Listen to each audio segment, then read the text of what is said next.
We've got a 1-minute warning.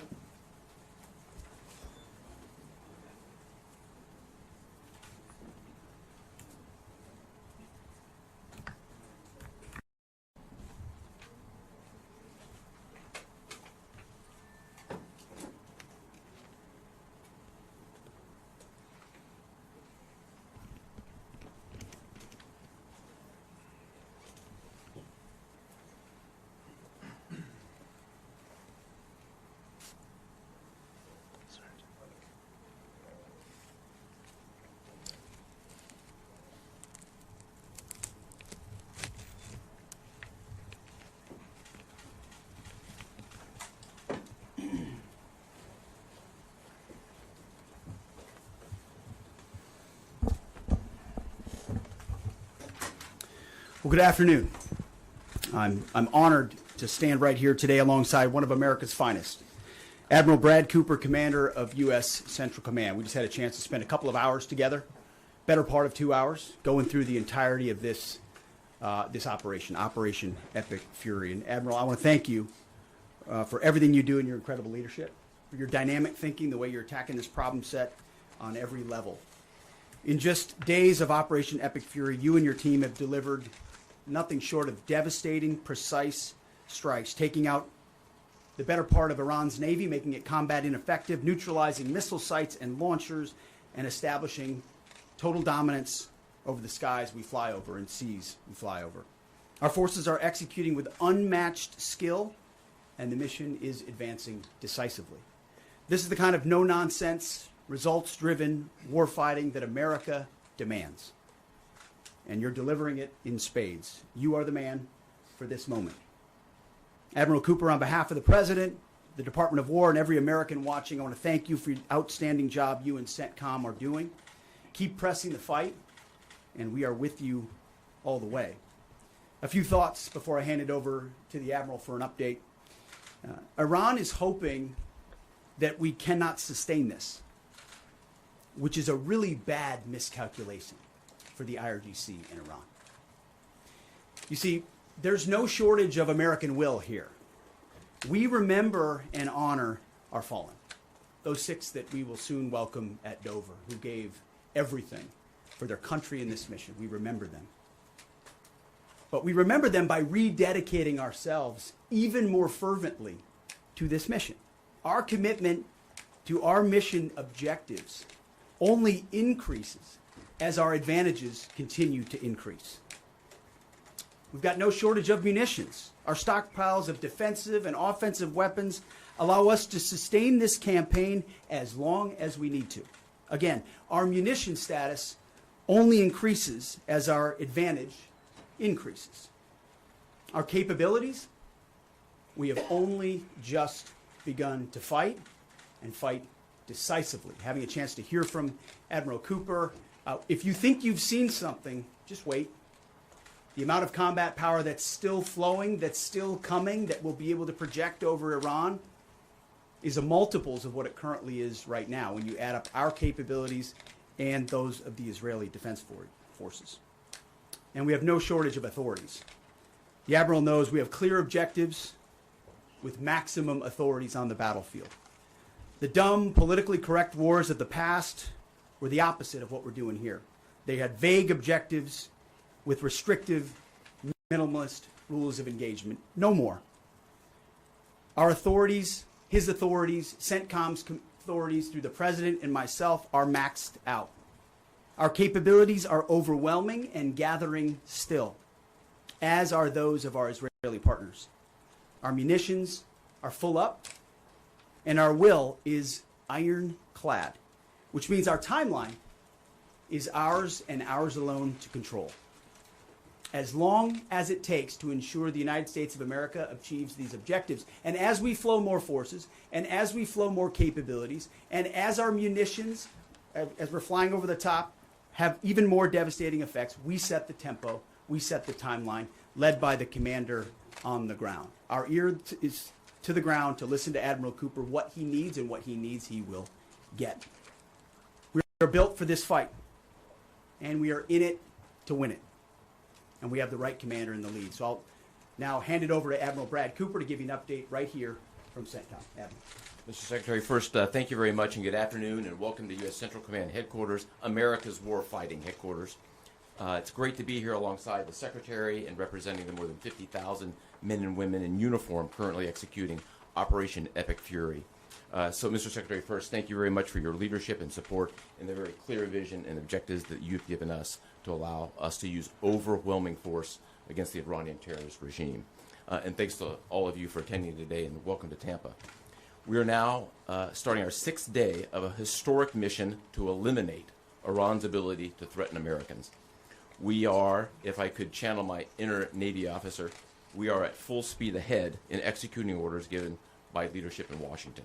The President and Secretary Hegseth have been crystal clear in their expectations, and we are at a high level of execution. As described by the Secretary and earlier this week by me, U.S. combat power is building as Iranian combat power declines. Our air dominance allows us to hit Iran's center of gravity with overwhelming power and reach. A couple of examples. In just the last 72 hours, America's bomber force has struck nearly 200 targets deep inside of Iran, including around Tehran. And in just the last hour, U.S. B-2 bombers dropped dozens of 2,000-pound penetrator bombs, targeting deeply buried ballistic missile launchers. Notably, we've also struck Iran's equivalent of Space Command, which degrades their ability to threaten Americans.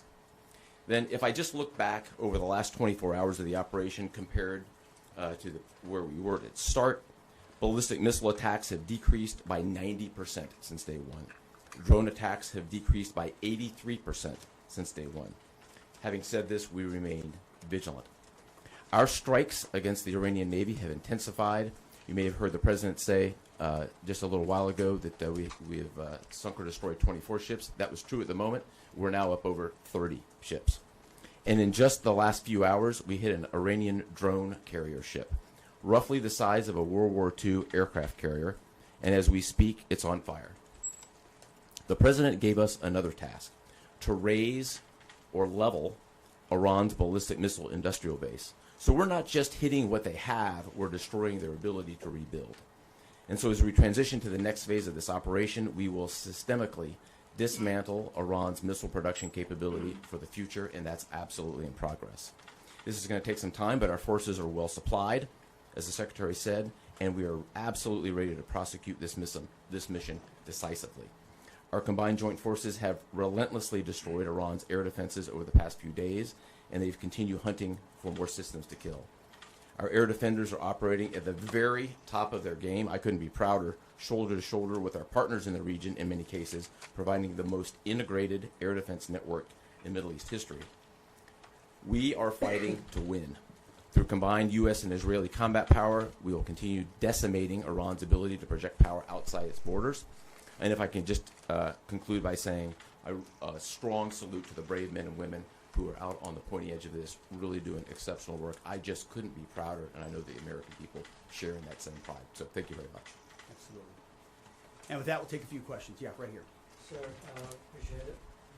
Admiral, I wanted to ask, or Mr. Secretary, the Ukrainian president said today that the U.S. has asked for specific capabilities to deal with Shag drones, Iranian drones. Can you guys talk about what you asked for, and has there been any surprises from Iranian capabilities that you guys have seen in the past 6 days? Go ahead. We're very familiar with Iranian's capabilities, and as you might imagine, we planned for it right from the outset, and I feel good about what the plan was. Like any good organization, we adjust as necessary to meet the environment, and we've made those appropriate adjustments. Absolutely. Right here. Thanks, Secretary Hegseth. I have two for both of you. One, was an American pilot shot down today in Iraq? And two, I've heard reports that there's enriched uranium stored in Isfahan. I've also heard reports that there's not a lot of bombing there. Is that on purpose? Do we believe there's enriched uranium there? And would we ever send special forces to secure it? As CENTCOM pointed out, that those reports of an F-15 being shot down are false. As you can imagine, Iran is doing everything it can to peddle in lies, deception, and inflation of numbers and reality, mostly to propagandize to their own people, right? They've shut down the internet. They're hoping they can convince their own population that they're having success. One thing one of their leaders said recently is that 500 Americans have been killed, they claim. These are lies. The lies will continue. CENTCOM will continue to debunk those lies. So, and as often is the case in conflict, first reports are often wrong. As it pertains to nuclear material and things like that, one of the objectives the president has always said is that Iran will not have a nuclear bomb, nuclear capabilities, but we would never disclose what we will or will not do inside operational plans. So Admiral Cooper's got a plan. We're working that plan, and targets will be struck or not struck according to what we want to achieve. Yeah, right there.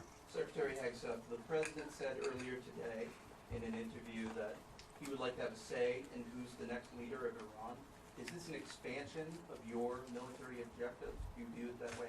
And additionally, you spoke earlier today about how previous leaders have drawn resources from our hemisphere to the Middle East. Mm-hmm. How do you avoid that? Well, there's no expansion. Ultimately, I think the president's having a heck of a say in who runs Iran, given the ongoing operation we have. So there's no expansion in our objectives. We know exactly what we're trying to achieve. I think today's a great example of what this War Department is capable of doing. I was just in another part of Florida today where we announced, America's counter cartel conference. 18 countries coming together from Central, South America, and the Caribbean, coming together to fight cartels. That is something that is ongoing. We're focused there. We're focused in the Indo-Pacific. We can mass combat power in CENTCOM. EUCOM is able to support that as well. So we know we're laser focused on our hemisphere and our homeland. I mean, that's why we locked down the border. That's why we're working with partners to take on cartels. That's why we're sinking drug boats. That's why we're on the offense there. But the beautiful things about combatant commands is that, Brad Cooper's laser focused on Central Command, just like Frank Donovan is laser focused on Southern Command. We can do both. That's what a global power can do. Ultimately, this issue of Iran's nuclear pursuit and their unwillingness through negotiations to stop it was something President Trump has said for a long time needs to be dealt with. And after 47 years, he's doing something that no other president was willing to do. And we're doing it overwhelmingly, and we're doing it decisively, while also in other parts of the globe having the desired effects. I mean, take, for example, what we displayed yesterday, the Iranian ship in the Indian Ocean, sunk by Indo-PACOM, another combatant command, who coordinated with us in order to make that happen. So America's reach is global. Our focus here, though, these missions are narrow, they're scoped, and Admiral Cooper is well on his way to ensuring that we reach those objectives. Right here, yes, sir. Howard Allman, both condolences for the troops killed. The Ukrainians are talking about providing low-cost interceptors, given their experience. Is that something that the Pentagon is looking for? And for Admiral Cooper, can you walk us through a little bit about how effective the Lucas drones have been, what kind of targets they've hit, and how much that's helped, given that they're low-cost alternative to the more expensive Go ahead. Sure. I'm not familiar with the particular offer, but the interceptors in general, we've had a number of new capabilities being fielded. Obviously, I'm not going to talk about it from an operational perspective of what those are. But I think you have seen over a period of time us kind of get on the other side of this cost curve on drones in general. If I just walk back a couple of years, you remember what you used to always hear? We're shooting down a $50,000 drone with a $2 million missile. These days, we're spending a lot of time shooting down $100,000 drones with $10,000 weapons from ours. So that's one aspect of it. Lucas, indispensable. As many of you know, and if you don't know, this was an original Iranian drone design. We captured it, pulled the guts out, sent it back to America, put a little Made America on it, brought it back here, and we're shooting it at the Iranians. Good targets. Good targets. Absolutely. Right there. Thank you so much, Secretary. President Trump, in his first speech after the launch of the Operation Epic Fury, he addressed Iranian people and he said that there is going to be a time for you to come out, but it's not now. Stay home. It's not safe. I want to know if there is a timeline for that you're going to urge Iranian people to come out, how that is going to play out, and how are you going to protect the protesters? You know that they're going to be shot probably, as we witnessed in January. That's what happened. How are you going to protect and support the protesters? And Admiral, I have one question for you. How are you going to minimize the civilian harms? We have a lot of evidence that the Basij units IRGC commanders, they are now gathering in schools, in hospitals, in purely residential areas because their headquarters are bombarded, they are ruined, of course.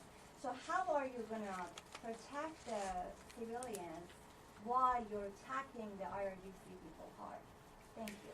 I would just say on the protests, obviously the Iranian people showed a lot of courage in those protests, and we saw the Iranian regime was revealed for what it is in the way they reacted to that. The world saw that. No one's done more than President Trump to reopen the opportunity for those who want a free Iran to do so. Ultimately, it's common sense, as he said up front. Don't go out and protest while bombs are dropping inside Tehran and elsewhere. So there will come a moment where he determines, or they determine, that it's the time to seize that advantage. But there's a lot of things we're doing, and the Israeli military is doing, targeting those individuals who are targeting those who protest. The more you do that, and you erode their will and you erode their capabilities, the more you create an opportunity for people to boldly stand up. Yeah, I would just reinforce the point. We're targeting the people, or we're targeting the headquarters and the people who are targeting the protesters, first and foremost. I'd also just double down on the president's comments that he previously made to the people. Stay in your homes, keep things calm, stay out of the way. There's a lot of U.S. and Israeli capacity coming over. We're hitting a lot of targets. The best thing for them to do for right now is just to lay low. Right here. Secretary, one common outcome of American military action in the past has been taking in thousands of refugees into the American homeland, and I'm wondering if there's any safeguards put in place to make sure that the American people aren't having to have another wave of refugees from the Middle East or anywhere else come and stay here. I think it's safe to say there's no plan for a wave of new Middle Eastern refugees to the United States of America. I think, as the president has pointed out for a long time, there are a lot of countries in the region who would be capable of providing that kind of support if need be, but that's certainly not something we're planning on. Yeah, back there. Yeah. Yes, sir. Michael in Washington Times. I wanted to ask, I know, Semper Gumby is always a truism in the military. Did the British decision to refuse Diego Garcia have any impact on the mission itself? Did you have to adjust, or were you able to just completely, go with the mission without even worrying about that? Well, as the president stated, it was unfortunate that that the Brits didn't, from day one, say, "Hey, go ahead and have access." But we got there. We got there, and that's now part of the way that we're operationalizing bomber runs. And it's part of when we say more to come. It's more fighter squadrons, it's more capabilities, it's more defensive capabilities, and it's more bomber pulses more frequently. The amount of firepower over Iran and over Tehran is about to surge dramatically, and part of it is that we're going to have even more basing, and it's not just the UK. We've had other friends step up, and we're grateful for that. Maybe one more right here. Yeah, the Azeri president earlier today basically authorized his Minister of Defense to begin preparing troops for some type of retaliatory action after the airport strike. Has the Department of War and CENTCOM been working on deconflicting with the Azeri if they were to move in or attempt something in retaliation? I'm sure there are plans, and I'll let the Admiral speak to that, but that does allow me to kind of address this idea that the war might be expanding, or there's chaos, and nothing could be further from the truth. If anything, what Iran is doing by targeting allied countries that would otherwise want to stay out of this, they've actually pulled them into the American orbit. So now you've got UAE and Qatar and Bahrain and Saudi and Kuwait and others saying, "Hey, we're with you. We'll shoot with you. We'll fly with you. We'll defend with you. We'll allow you more basing," and other a lot of which we can't talk about and won't talk about. But it's actually firming up the unity of the resistance in order to focus exactly where we need to. So this idea that it's expanding or going, no, it's actually simplifying in a number of ways exactly what we need to achieve and how we'll achieve it. I don't know if you anything to add to that. I won't get ahead of policy in terms of what we might do. What I will point out is this is now the 12th country that Iran has attacked. 12 countries, and it goes right back to the Secretary's point. Those 12 countries are none too happy, and I look forward to working with all the partners who are willing to join us in this. And I would just close by saying, Mr. Secretary, one more question. Would you what is your message to Americans who are concerned about security here at home with the change-up that we're going to see at the Department of Homeland Security? Well, I think Christy Nome did an excellent job over there securing our border and keeping us focused on threats. And the President making a change. We all serve at the pleasure of the President. I'm sure Mark Wayne Mullen will do a fantastic job. He's been a friend of mine for a long time. But Christy did a great job setting us up for success. So I don't have any concerns about whether or not the Homeland will be covered down on. And I'll just end by saying I wish every American could get a chance to see what we see. I had a chance to go into the control room, into the Tactical Operations Center, go see these young men and women that are doing this, the dedication that they show at every level, the way they've refined their craft. Now, I'm talking to a young colonel who's iterating on how we target and how we find and fix different aspects of what the Iranians are trying to do. If they don't know what they're up against. And if they think they've got it solved for, they're wrong. And ultimately, the combination of our ingenuity, the skill, the professionalism, the discipline, and then the sheer weight of the capabilities of the U.S. military, what you're going to see may look routine. It may start to be like, oh, another boat. Oh, another launcher. Oh, another drone facility. What it takes to do this with the precision that we do is world-class. No one else can do it. And it's world-class Americans. Like the ones I saw here, like the ones that are coming home that we're going to greet home, that are the engine of what makes our country great. And so I'm so grateful for folks like those here at CENTCOM, at Central Command, who are under your command. Thank you for your decisive leadership. And all I'll say to you is what I say to them, keep going. Because the President and myself, we have your back. Thank you, Admiral. Appreciate it. Thanks very much. Couple more. Mr. Secretary, how is this operation going to ensure Iran never gets a nuclear weapon?